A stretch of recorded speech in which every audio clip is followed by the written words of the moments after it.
Okay, Shore Issues Podcast. We are here today with Dave Harden, a Maryland congressional candidate for District 1, running as a Democrat. Dave, how are you?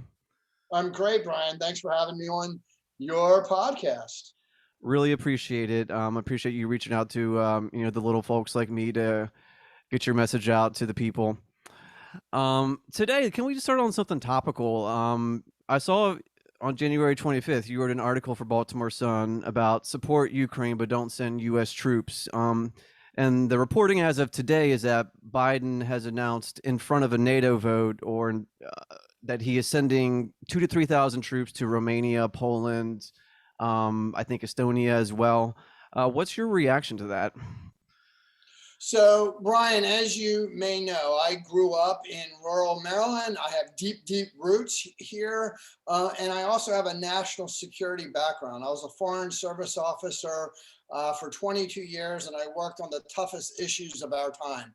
I think that it's fine that Biden is sending in troops to the surrounding areas of Ukraine. I don't have a problem with that. I think it sends a signal. It's not exactly a tripwire, but it just kind of unifies and bulks up NATO. What I was saying in my article is that we need to do a lot to support Ukraine and their quest for sovereignty, but at the same time, no need to put our troops in harm's way in Ukraine itself. Okay, good. A good take following your previous article where you said just sending troops probably isn't the best thing to do right now, but you were in favor of sanctions and just being hard line in the negotiation, not giving over to concessions and such. Is that still your position as to valid Yes, policies? absolutely. I mean, I think, look, Putin responds to strength.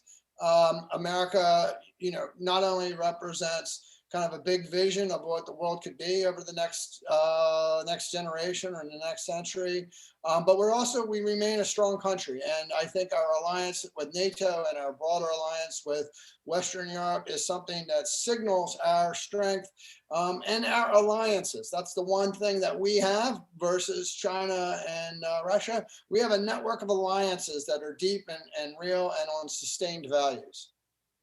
Okay, good. All right, so maybe we should fly back across the Atlantic, back over here to the Eastern Shore. This is a local issues podcast. I do happen to be myself a follower of many foreign politics, though, so I like to talk about it, pick people's brains every once in a while.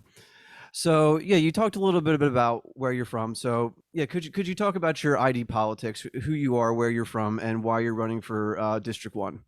Yeah. So I grew up in what is now Trump country, right? But when I was growing up 50 years ago, that's not what we called it. But I grew up on a small farm in Carroll County. I have a farm. My great grandmother on my mother's side grew up in Rock Hall. She was crabbing and fishing right on the pier there, and my my paternal father, I mean, on my father's side, they grew up in Anne Arundel. We had a house on the Severn, and my grandfather was crabbing on the Severn River 100 years ago, which is now what this district is. But the bottom line is, I have Maryland in my DNA. It goes back hundreds and hundreds of years, and predominantly from a rural perspective. So I went to public school. I was lucky enough to go to college and law school. I became a lawyer, and then ultimately I joined the Foreign Service, and I represented America. I was a diplomat, and I represented America abroad on the toughest issues of our generation. And my niche actually was the relationship of economics to conflict. And so I worked in Iraq and Libya and Yemen and the West Bank and Gaza. I led on Syria, and I was America's first responder for all the big crises of the beginning of the 21st century. I didn't represent Republicans and I didn't represent Democrats. I represented America, and a big, bold, meaningful America. And so it was a privilege. I was confirmed by the Senate, both the Republicans and the Democrats under the Obama administration, and actually in the Trump administration, I was given the highest award in the Foreign Service. I retired in 2018. I started my own firm, which looks at the nexus of technology and capital to complex crises over the generation ahead. And it really wasn't until January 6th that I decided that America needed some help at home, and I wanted to bring my economic skills back home to rural America, to rural Maryland, to the Eastern Shore, and help create economies that work for everybody. Awesome, awesome. So you're running for District One, and District One has changed what the definition of it is recently, and apparently you have some strong stances about that, from what I understand. Could you summarize what your positions about the current congressional district maps is? Well, let me be clear that I can beat Andy Harris regardless of the map. I have built a coalition that can win. The old map was, included Northern Carroll County, which is where my farm is. And the new map doesn't, and that's fine because I can still run, and I'm actively looking for places on the Eastern Shore. The look, I think there's no surprise that these maps are gerrymandered, and gerrymandering is bad for America. Gerrymandering is bad for Maryland. And what this map does, and look, the prior map was grossly gerrymandered too. But what this current map does is dilutes rural communities. And so if you look at either Western Maryland or the Pennsylvania Maryland border in Central, Mm-hmm. or the Eastern Shore, what you see is an attempt to bring in suburban and in some cases urban areas in order to dilute the the the rural communities. And at the end of the day, that's bad for us, because what it means is that grievances and feelings of being left behind continue to deepen and to polarize. And those grievances can lead to conflict.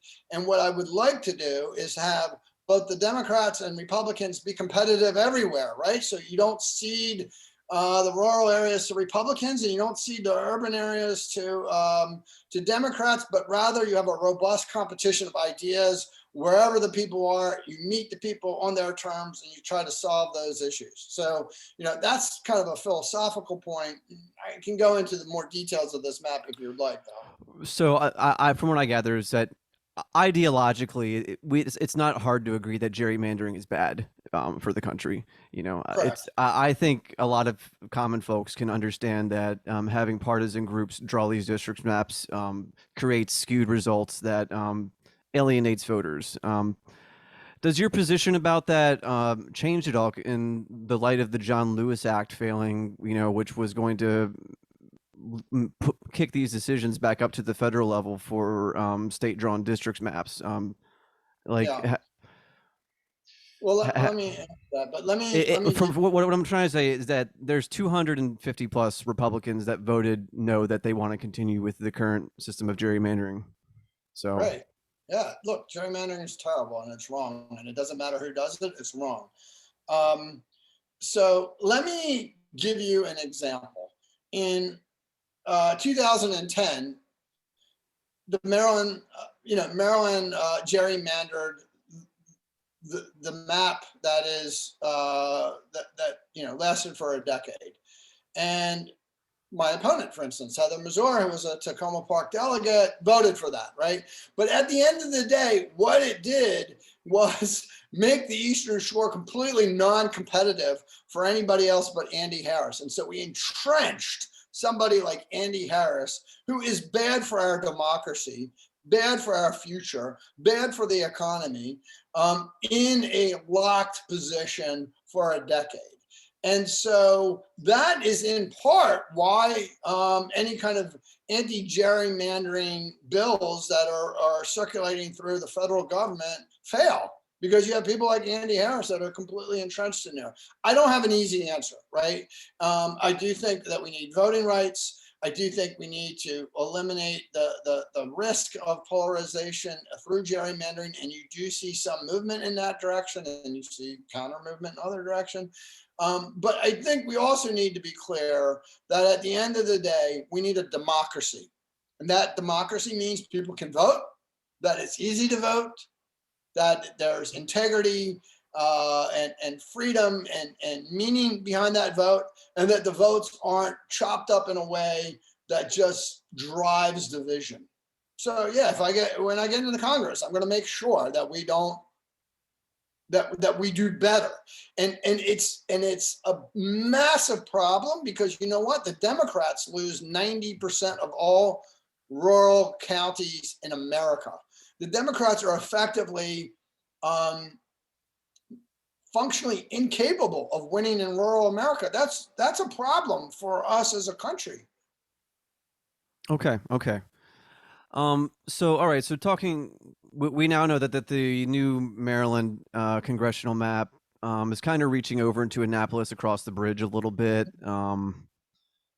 And yeah, I do see that you are Carroll County is cut out. You're like in the southern part or something. Is that right? I'm in the very eastern part of Carroll County. Okay, the Yes, it's very cut eastern out. part. Look, I have the deepest roots of anybody who's running for a Congress in this race in the Eastern Shore and in Anne Arundel County. So I'm willing to stand on that record as it is. Okay, okay. All right, so let's get into your policies a little bit. Wait, can I just add one thing? So here's the Yeah. deal on the new map, right? It's a Biden would have won it by 1,600 votes, right? So in 2020, this new map, which by the way is under litigation, there are two lawsuits that are circulating through the state court system, and who knows what will happen there. It just creates a level of uncertainty. But let's assume that this map is the map, and Biden would have won it by 1,600 votes. That's great. That means it's a competitive district. All right. Mhm. Hillary Clinton would have lost it. Chris Van Hollen would have lost it. And Biden in 2020 is not this district in 2021 or this district in 2022. And so we have to assume that it's a bit of a lean Republican.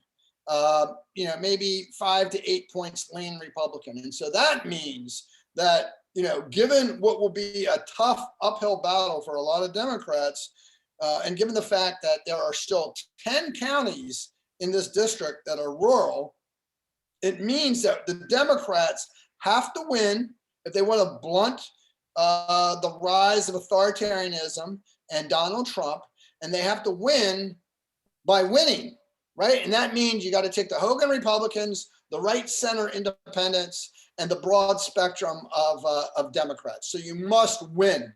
That's at the end of the day what's most important. Anne Arundel brings in a lot of national security voters. The biggest employer in this portion of Anne Arundel that's in the first district is DOD and Intel and government contractors.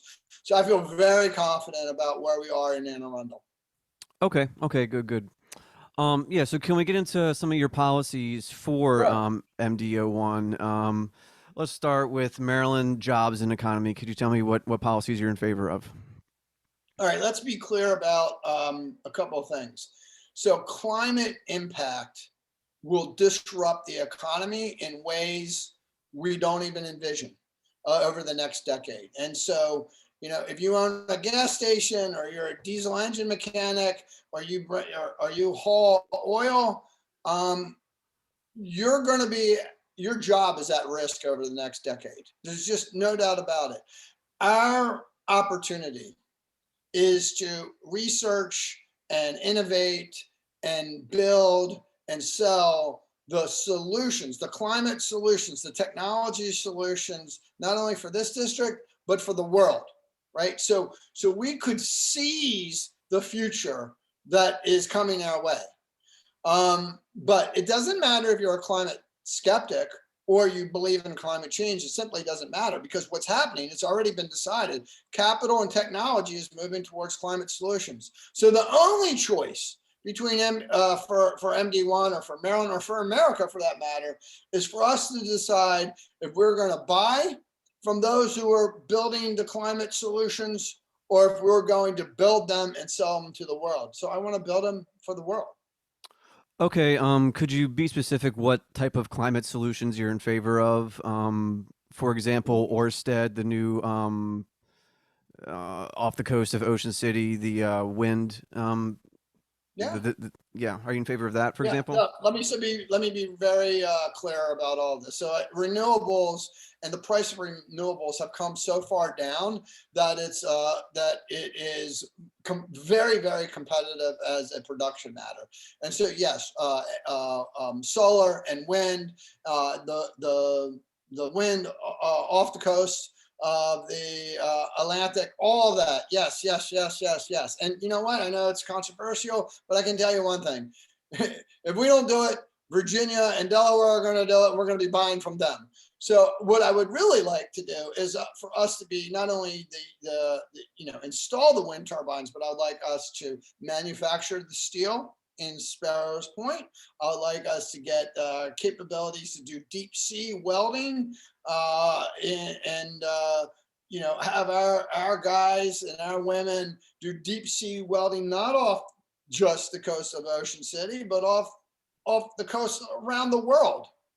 Um, and I will just kind of step back and give you a bit of a broader perspective. We were unable to see the geopolitical trends in the late 70s with steel, and Baltimore suffered, and it suffers to this day because we were unable to see what was happening, what was coming our way. And in this instance, we know that there's going to be mass economic displacement and disruption as a result of climate impact. We know it. And so Andy Harris doesn't have a vision of what that future looks like.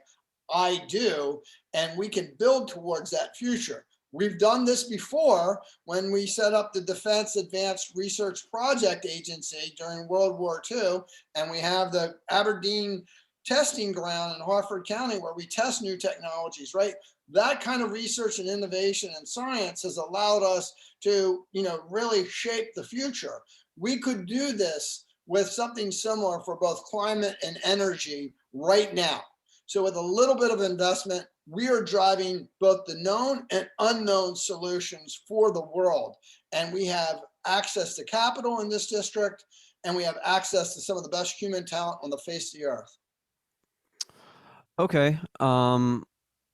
I can kind of understand how your foreign policy takes, because down here you also say that you kind of want to wean off of having trade relationships with human rights abusing countries, um, and this is also kind of tied into energy and gas and all that. And what you're in favor of is more domestic production going on in these sectors. Is that accurate?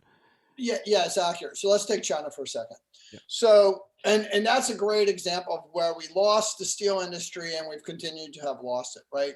What we did not factor in is that China has lower standards for labor. They have lower human rights standards, so they can use slave labor. They have lower environmental standards, and they have lower safety standards. And so what ends up happening is that kind of low cost, labor intensive, repetitive tasking work over the last 50 years has shifted to China and hollowed out America, particularly in the rural areas. And we did not factor in essentially the subsidy that we give to them when they don't meet the environmental and human rights and labor standards that we apply, right? And so in essence, our workers are subsidizing their bad behavior. It should be completely reasonable to even that playing field and to bring domestic production back home where it could be. Not only it's going to be in places like the Midwest and the Rust Belt, and even places like the Eastern Shore. But we can also modernize that economy with some of the solutions that we're seeing in terms of technology advances, etc. Okay. Okay. So let's see. What other policies are you in favor of? You support a $15 an hour minimum wage locally here for jobs. You would support votes for that, right?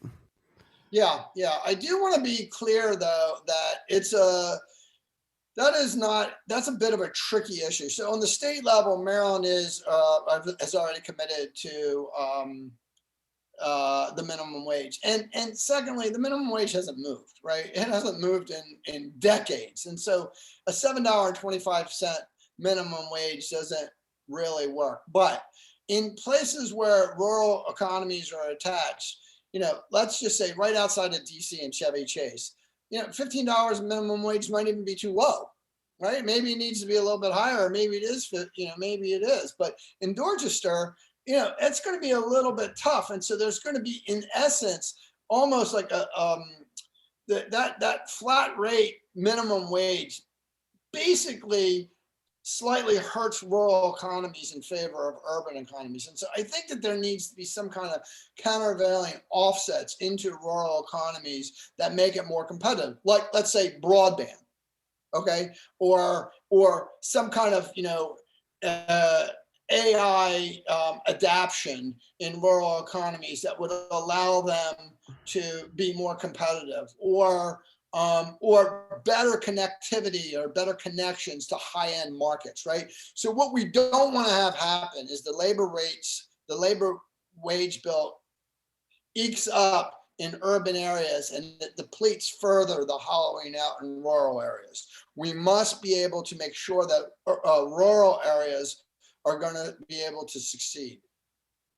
Okay. Okay. Cool. Let's see. What's another issue we should talk about? Housing. Can you talk about what your stances are around housing? Yeah, around affordable housing in Yep. particular. Yep. So look, it's really tough for young people to make it, and that means buying a house, right? That means buying a house and paying down a mortgage and eventually owning it and being able to help out the next generation. So here are some ideas that I would like to do to increase the stock of affordable housing. Some of this is federal and some of it is local, but the federal government can also incentivize local governments to make decisions that would allow them to work. So first and foremost, particularly in rural areas, or particularly in, let's say, this district, right? We have some small towns that are succeeding. St. Michael's, where you're from, right? Easton, right?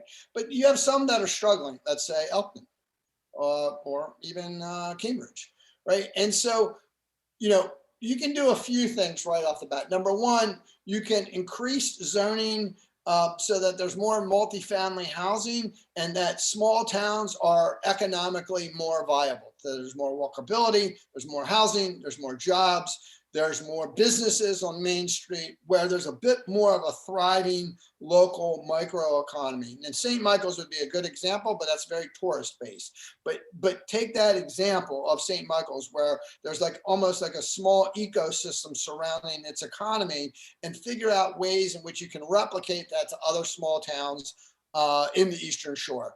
Recognizing, by the way, that every town that's within 2 hours of DC or New York or Philadelphia is in competition with each other to get those kind of high-end markets. So that's number one, right? Really work hard to make small towns successful, including by increasing and improving multifamily zoning options in these small towns, and to increase the walkability elements of this.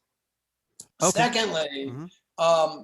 I do think that the extreme high price areas of New York and San Francisco and DC can be blunted a bit if the rural areas are able to have more access to services and jobs and healthcare and broadband. So you literally could help deflate housing costs by building up rural economies, and in essence clawing back from the hyper expensive main cities, right? So that could be a real possibility of lowering affordable housing. I mean, kids that are living in Manhattan might decide to move back to Easton if the connectivity to the global economy is stronger. So that would be another example. And then thirdly, I mean, I think you want to seize what this economic future is going to look like so that people don't have to leave their small towns in rural areas and move to work at an Amazon warehouse in a peri-urban area. I mean, I think really, the key to a lot of this is creating economic viability and economic growth across America, just not in the suburban urban core. And MD01 is a great example of what's possible. Okay. Um, let's see. Can we talk about your beliefs in small businesses? It says here you want less regulation around small businesses. Can you talk about that a little bit? Yeah, yeah. So I really learned about this. I have my own small business, and it's very, very hard to figure out the filings and the incorporation process and all the paperwork. And I'm a lawyer, so imagine if you're just trying to start your small business and you only graduate from high school. It's not easy. But let me give you more crisp examples. So if you go to any farmers market in the summer on the Eastern Shore, you're going to find somebody who is making their grandmother's peach cobbler, right? They're or they are selling, homemade pot pies. And part of this has arisen from the disruption related to the COVID pandemic and the changes to the economy there, right? Now, you can't you can't sell your grandmother's peach cobbler if you make it in your own kitchen beyond a very minimal threshold. You have to go to a commercial kitchen, and the reason is that health and safety, right? But during a time of pandemic, it's an arbitrary line to say that you can sell $24,000 worth of peach cobbler, but not 26,000, right? Hmm. And so what I would like to do is just simply move that number up to 100,000, let's just say, so that small businesses, micro businesses can really jumpstart without bearing a lot of additional costs. And I'm going to give you one other example. Um, 50 years ago, there weren't any wineries in America, and 30 years ago, there weren't any in Maryland, really. I went to the very first Maryland Wine Festival in 1984. We decided that farmers could make wine. We changed the regulatory regime and said, you know what, farmers, you can grow grapes if you want, but if you want to make Merlot and Chardonnay, you can do that as well. About 10 years ago, we made the decision that, you know what, farmers, you can grow hops, and if you want to make your own beer, you can make your own beer. The impact of those small changes to the regulatory regime meant that $20 billion flow into rural economies through wineries and farm breweries, and it creates 7,000 jobs. Those were small regulatory changes. And you can envision what some other regulatory changes will be. And let me give you one last example on the Eastern Hmm. Shore. If you are a great wine producer, you can sell your wine on your farm, in your winery, right? You can sell it to the restaurant in Easton. You can drive it to the liquor store in Ocean City, but you're limited to how much you can actually sell outside of your winery, outside of your farm. And any amount beyond a minimal amount requires that you have to use a distributor. And what that does is imposes a middleman into the entire supply chain and claws money away from rural farmers. These things are fixes. It's not that complicated to do. Okay. Um, so yeah, as you know, recently, I've been been covering the issues around the big poultry farms here on the Eastern Shore there was a report released by the Environmental Protection Project that say 80% of these farms are in systemic noncompliance with MDE regulations around their wastewater treatment, manure runoff, chicken products in general. What is your position about enforcement and regulation around big poultry on the Eastern Shore? Okay, so I'm going to give you a very complex answer to what you're asking is a very simple question. Okay, so you're not going to Okay. love it, but I'm going to tell you because I worked on I these have to issues. ask it because everybody knows who my audience is, so, Yeah, yeah, but I've worked on these kinds of issues all around the world. Okay, so so generally speaking, many environmental groups complain that the watermen and the farmers are the problem for pollution on the bay, all right, in the bay. And it's because of their actions that we have a polluted bay. None of this is dissimilar to anything that I've worked on for 30 years around the world. So let's just break this apart. Most of the pollution that comes into the bay is from free riders. Okay, that means people who get to pollute for free without any cost. And generally, free rider polluters are large metropolitan areas along the Mid-Atlantic and Pennsylvania farms, with the runoff coming down the Susquehanna into the Conowingo Dam and then being released into the bay. Okay, so the bulk of environmental pollution in the bay is from free riders that are disconnected from the bay. As it relates to the poultry industry and the watermen per se, there's a whole other series of additional challenges that make it problematic for them to succeed in a way that blunts the risk and the rise of pollution. And so ultimately, what needs to be done is that the environmentalists and the watermen and the farmers have to work together, where we do not castigate the local population. If you do not include the local population, you cannot succeed in cleaning up the bay. We spent billions of dollars over the last 50 years and we haven't cleaned up the bay at all. And partly because we have such an adversarial relationship between the environmentalists on the one hand and the farmers and the watermen on the other, right? So that has to be broken down, and the farmers and the watermen have to be incentivized to be environmental stewards. They have to be brought in to be part of the solution, not simply seen as the problem. And so and this is a long way of describing the economics of pollution and how you adjust to this, right? So at the end of the day, the farmers can't pollute.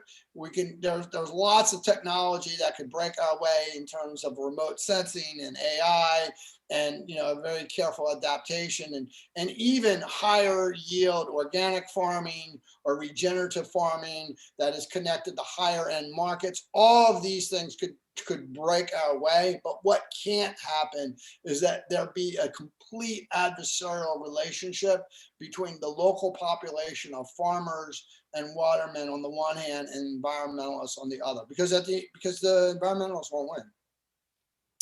We're Oh, not going to have a clean bay. I agree that the coalitions of watermen, environmentalists, and farmers don't need to be diametrically opposed to each other's interests all the time.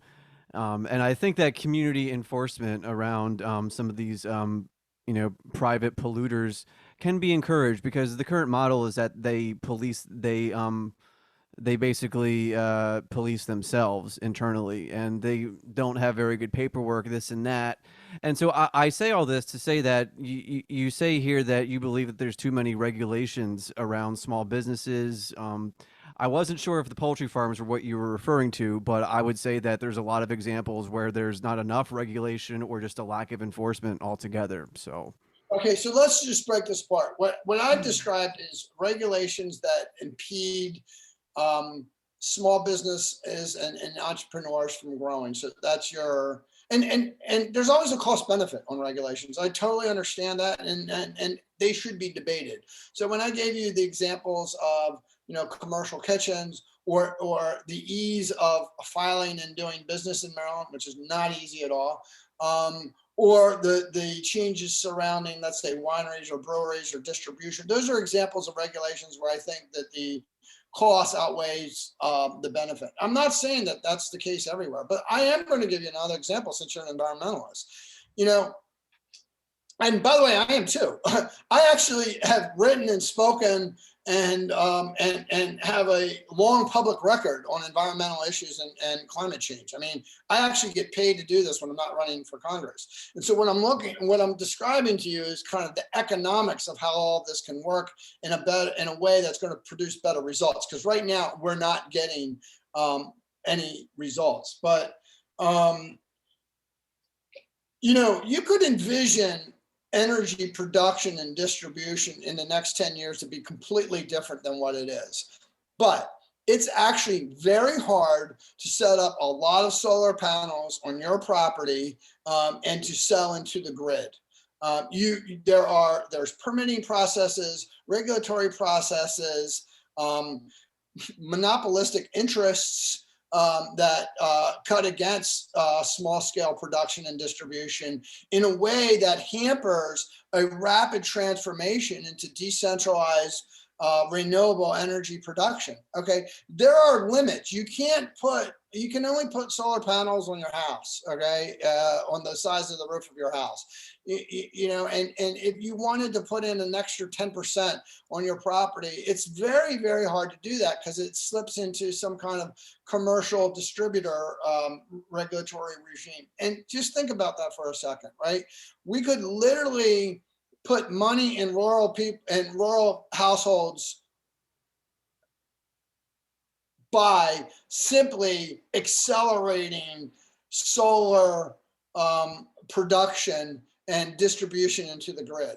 But that's all constrained by the owners of the grid, the centralization of the grid, the regulatory regime behind all that. So these are the kinds of things that I talk about when I say unlocking regulatory opportunity. Okay. Reducing regulations to unleash entrepreneurial opportunity.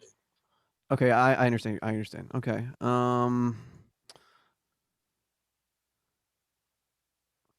Let's see. Is there any other issues that are really burning on your chest that you really want to talk about that you feel strongly about?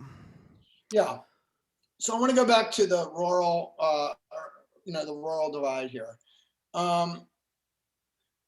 So the Eastern Shore in the last census had virtually no growth, and 4 counties lost population. Mm-hmm. I think it was, and don't hold me to it, but it was like Kent, Dorchester, Talbot, and maybe Caroline. They all lost population. So what does that mean? You lose population, it means less services, less educational services, less healthcare, less security services. It means less tax base. It means less of an opportunity. It means declining home values, and it means people leaving, right? St. Michael's is a bit of an anomaly, right? That's high-end DC and New York people moving in, into a very small micro economy. But in general, what you see is a downward spiral, a downward cycle of the Eastern Shore economy. And that does not have to be the case, right? And we must figure out ways in which we can turn that around to create economic opportunity for people that are there so they don't just simply have to move to the urban core. And that requires a vision. That requires us to look at things from a different perspective, not here are the Republicans, here are the Democrats, these are the ways we've done it for the last 50 years, but to understand that the changes to our economy are going to be dramatically different over the course of the next decade. And there will be massive winners and losers. Massive. So if you're going with career politicians who don't understand these changes to our local and our regional and our global economies, we are more likely to lose. Right? We're more likely to see a further deacceleration or a further depopulation of rural counties and a further consolidation of economic and political power between DC and Baltimore, I-95 and 270, right? This is part of the grievances that Trump was able to build upon. Trump used these grievances in a way that was really destructive for us. That doesn't mean that the grievances aren't real. it means that he was manipulating those grievances to drive his personal drive to drive his goal of personal power, and it's breaking towards a heightened risk of authoritarianism. That is what we are facing right now. And so if we just simply look at all the issues and don't understand what it is that the rural economies want, then we're going to miss this opportunity, not only to help those rural economies and help working families, but also to blunt it. And look, the Republicans do loads of things that are wrong. But I'm running as a Democrat. So let me talk about what the Democrats do that is wrong. I mean, we say to these rural economies, hey, in essence, we say this, hey, you know what? All that money, all that opportunity, all that growth, it's all happening in Columbia and in Montgomery County. You know what? You rural people, you don't even know what's good for you. Here, we'll give you, hearing aids and dentures if you vote for us. The messaging is completely wrong. They don't. You can't buy people because you're going to give them, hearing aids and dentures. That's not what they want. It's offensive when they hear that, right? What they want is the same kind of opportunity that they see the rest of Maryland getting, and that's what I intend to do. Okay. All right. Well, thank you very much for speaking to us, Dave. I appreciate your energy and your obviously you feel very passionately about this, so I appreciate you giving us your vibe. Can you tell the people where they can follow you on social media, what your website is, all that? Sure. So it's hardenforcongress.com, Harden for Congress.com. We're on Facebook. Twitter is Dave_Harden. I just will say this. Look, if you're looking for something different, if you're worried about what our future holds, then don't go with a career politician, right? On the left or the right. If you want something that's different for your families, if you want somebody that understands and grew up here and knows in the depths of their DNA what rural communities in MD01 want, then join me. Hardenforcongress.com. Thank you, Brian. All right. Thank you, Dave.